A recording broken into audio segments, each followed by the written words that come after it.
We are living in a pivotal moment in our country's history, facing unprecedented challenges.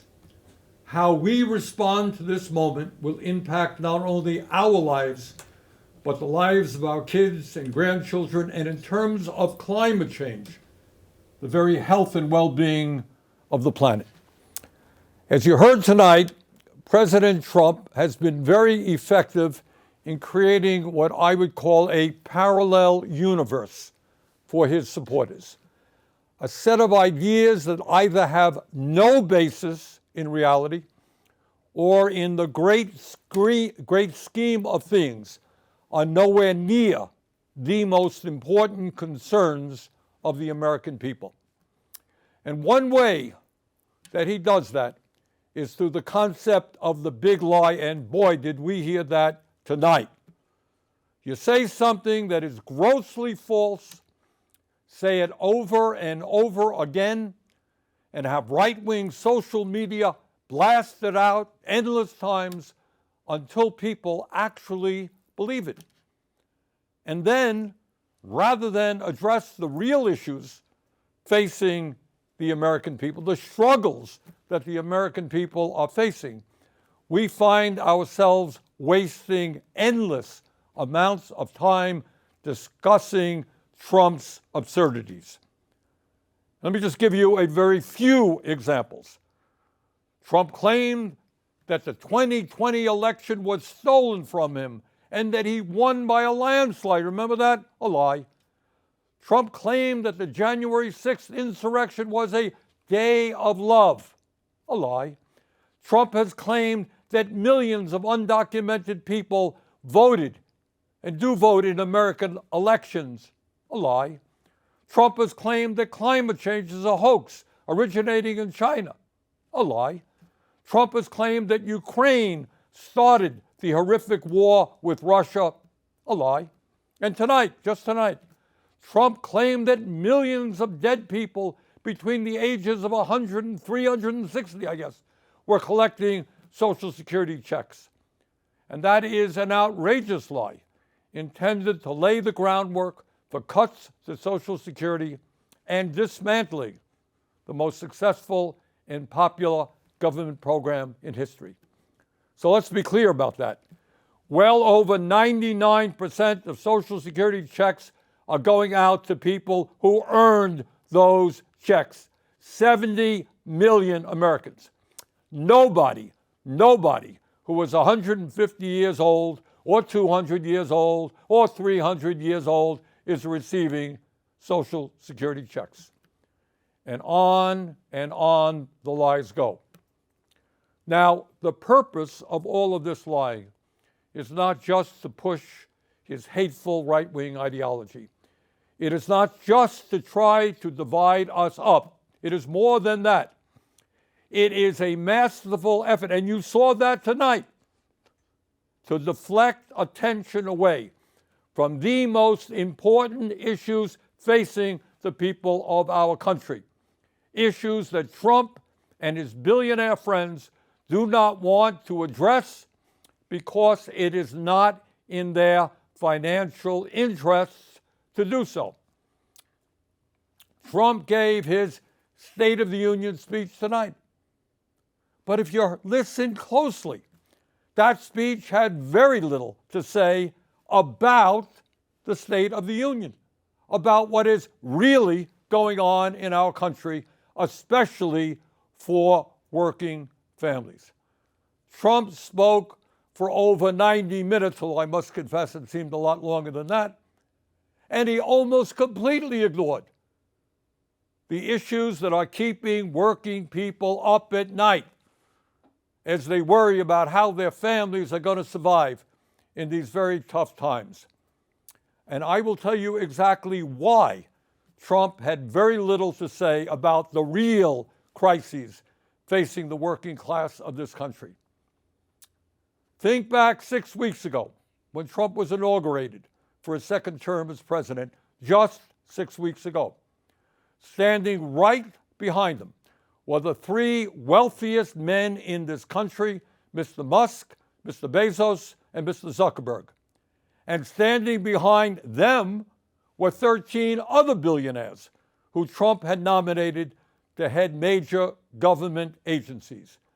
Many of these same billionaires, including Musk, were in the Capitol tonight listening to that speech. In other words, it is there for all to see. The Trump administration is not hiding it. The Trump administration is a government of the billionaire class, by the billionaire class, and for the billionaire class. Notwithstanding some of their rhetoric, this is a government that could care less about ordinary Americans and the working families of our country. My friends, we are no longer moving toward oligarchy. We are living in an oligarchic society. Now let's take a moment and try to escape from Trump's parallel universe, the universe that you heard tonight. And let's do something really, really radical. Let's actually take a hard look at the problems that Americans are facing. Today, 60% of Americans are living paycheck to paycheck. Unlike Trump, I grew up in a family that lived paycheck to paycheck, and I know something about that reality. It means that every day, millions of Americans worry about how they're going to pay their rent, pay for childcare, pay for a doctor's visit when they get sick. They worry about what happens when their car breaks down and they can't afford the $1,000 it costs to get it fixed, and what happens when they can't get to work because they don't have a car. They worry about how they can afford to buy healthy food for their kids when the price of food is off the charts. Funny? I heard Trump speaking for 90 minutes tonight. I didn't hear one word from him about the economic reality facing 60% of our people, or the enormous stress that they are living under. 90-minute speech, not one word about the economic reality facing American workers. But that's not all. Today in America, everyone knows that our healthcare system is broken. It is dysfunctional, and it is outrageously expensive. We remain the only wealthy nation on earth not to guarantee health care for all. Mr. President, you really want to make America great again? Then make sure that every American, regardless of income, can go to a doctor or a hospital and not worry about how they're going to pay the bills. President Trump, health care is a human right. I didn't hear one word from you, not one word. Over 90-minute speech, not one word from you about the health care crisis that is impacting many, many millions of our people. Nor did I hear you say why we pay by far the highest prices in the world for prescription drugs, sometimes 10 times more than the people in other countries, and why 1 out of 4 Americans are unable to afford the prescriptions their doctors prescribe. Not one word about the outrageously high cost of prescription drugs. Mr. President, we have nearly 800,000 Americans who are homeless. Over 20 million of our people spend more than half of their limited income on housing. We have a major housing crisis in America. Everyone knows it, apparently, except you, because in your speech tonight, I didn't hear you mention the housing crisis. Today in America, we have more income and wealth inequality than we've ever had. 3 richest people in America, the folks Trump invited to stand behind him at his inauguration, now own more wealth than the bottom half of our society, 170 million Americans. Did anyone out there hear one word from the President of the United States on that enormously important issue, which gets to the very fabric of our society? So few owning so much while so many people suffer. And here's something else the President forgot to discuss. Not only is our life expectancy 4 years lower than other wealthy countries, The bottom 50% in this country, the working class of America, on average, live 7 years shorter lives than the top 1%. Got that? In other words, being poor or working class in this country today is a death sentence. Did you hear any discussion tonight as to why so many of our people are living shorter lives than they should? During his speech tonight, Trump did not have one word to say about how we are going to address the planetary crisis of climate change. The last 10 years, as most Americans know, have been the warmest ever recorded, and extreme weather disturbances and natural disasters have been taking place all over the world, from California to India, across Europe to North Carolina. And yet, not surprisingly, Trump had nothing to say about climate change except, I guess, drill, baby, drill. Well, that's going to help a whole lot. And let's be clear. Not only did Trump fail to talk about some of the most important issues facing the working class of America, but the solutions, in quote, he proposed would only make a bad situation even worse. Yep, I did hear Trump talk tonight about some tax breaks for working families in terms of not taxing tips, not taxing Social Security, and not taxing overtime. Fine.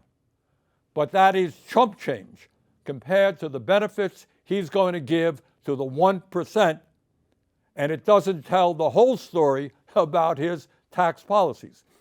According to a recent study by the Institute on Taxation and Economic Policy, if all of Trump's so-called America First policies are enacted, including his tariffs, which he spoke a lot about tonight, the bottom 95% of Americans will see their taxes go up, while the richest 5% in our country will see their taxes go down, way down. Tonight, in so many words, Trump urged Congress to pass his big, beautiful budget. Do you know what's really in it? This budget would cut Medicaid by $880 billion. Oh, I guess Trump forgot to talk about that. $880 billion cut in Medicaid. According to one estimate, it means that up to 36 million Americans, including millions of children, would be thrown off the health insurance they have. Hey, a 90-minute speech tonight, not one word about throwing millions of kids off of the health insurance they have. When you cut Medicaid drastically, it means that nursing homes that receive 2/3 of their funding from Medicaid will either have to shut down, lay off workers, or significantly scale back the services they provide seniors. Gee, I didn't hear that from Trump tonight either. It would be a devastating blow, these cuts to Medicaid, for the 32 million Americans who get their health care at community health centers. And it's not just Medicaid that Trump's budget would cut. It would also cut nutrition assistance by at least $230 billion. Now, I want you to think about that for a moment. And can you imagine? The billionaire class, people who can support their families, some of these guys have tens of billions of dollars, support their families for the next 10 generations, 50 generations. People who live in incredible opulence. People who own their own jet planes, they own their own private islands, they own their own spaceships, trying to get tax breaks by taking food out of the mouths of low-income kids. That truly is disgusting. What we are seeing is the Robin Hood principle in reverse, taking from the poor and giving to the rich and the very, very rich. And here is something else Trump has been doing. For the past several weeks, he and his good friend Elon Musk, who is up there in the audience tonight, have been throwing hundreds of thousands of federal employees off their jobs. Now, I know some of you are saying, well, that's too bad, but that's the federal government, not me, it's not me, it's just those guys who work for the federal government. But I want you to think about this. Think about it for a moment. If Musk and his friends can arbitrarily throw federal workers out on the street today, what do you think that Musk and his fellow billionaires will be doing tomorrow when artificial intelligence and robotics explode in this country? Do you think they'll give a damn about you and your families? No, they will treat you exactly the way they're treating federal employees today. You will be out on the street as well. But it is not only absurd domestic policies that we've got to fight. For the first time in our 250-year history, we have a president who is turning his back on democracy and allying us with authoritarianism. No, we must not abandon the people of Ukraine who were invaded by the Russian dictator Vladimir Putin. We must always stand for democracy, not dictatorship. Let me be very clear. Regardless of where Trump is taking this country, here's what I think and what I believe the American people want us to do. They want us to end a corrupt campaign finance system. Well, golly gee, I didn't hear Mr. Trump talk about that tonight. A corrupt campaign finance system which allows a handful of billionaires to buy elections. It is beyond crazy that someone like Elon Musk can contribute over $270 million to help get Trump elected, and then he gets to run the government. It is absurd that any member of Congress who stands up to Netanyahu's brutal war in Gaza can expect to be opposed by millions of dollars in campaign contributions coming from AIPAC. The American people want us to end this disastrous Citizens United Supreme Court decision and move to the public funding of elections. Democracy is supposed to be about one person, one vote, not billionaires buying the political candidates of their choice. And further, no, we should not be giving tax breaks to billionaires. That's not what we should be doing. We must demand that the wealthiest people in this country start paying their fair share of taxes. We must raise the federal minimum wage of $7.25 an hour to a living wage of at least $17 an hour. We must make it easier for workers to join trade unions, grow the union movement, and prevent corporations from violating labor laws with impunity by passing the PRO Act, legislation that I will be introducing tomorrow. No, we are not going to cut Social Security. Quite the contrary. We must expand Social Security benefits and extend its solvency for the next 75 years by scrapping the cap that allows a billionaire to pay the same amount into Social Security as a truck driver. Too many of our seniors are hurting today for us to be talking about cutting Social Security. Over 20% seniors in this country living on $15,000 a year or less. Further, instead of making massive cuts to Medicaid, we must join every other major country in guaranteeing health care to all of our people through a Medicare for All single-payer program. We must also take on the greed of the pharmaceutical industry, get them to charge us what they charge other countries, reducing prescription drug prices by 50%. And at a time of a terrible housing crisis in Vermont and in every area of our country, we must build at least 4 million units of low-income and affordable housing, stop corporate landlords from jacking up rent prices, and establish a cap on rent. In a competitive global economy, we need the best educated workforce in the world. All of our young people must have the ability to get a higher education by making public colleges, trade schools, and universities tuition-free and canceling student debt. Yes, we can create millions of good-paying jobs by combating climate change and moving our energy system away from fossil fuels and into sustainable energy. You know, I heard a lot of talk about freedom tonight from Mr. Trump. Well, in a free society, we must absolutely guarantee that it is the women of America who control their own bodies, not the local, state, or federal governments.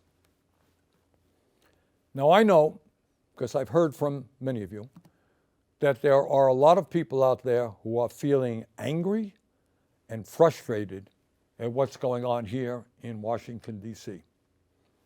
And some of you may feel a bit hopeless. So let me say this. At this particular moment in history, despair is not an option.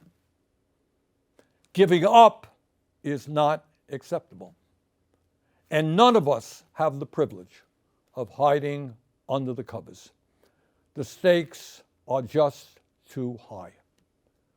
Let us never forget, real change only occurs when ordinary people stand up by the millions against oppression and injustice and fight back.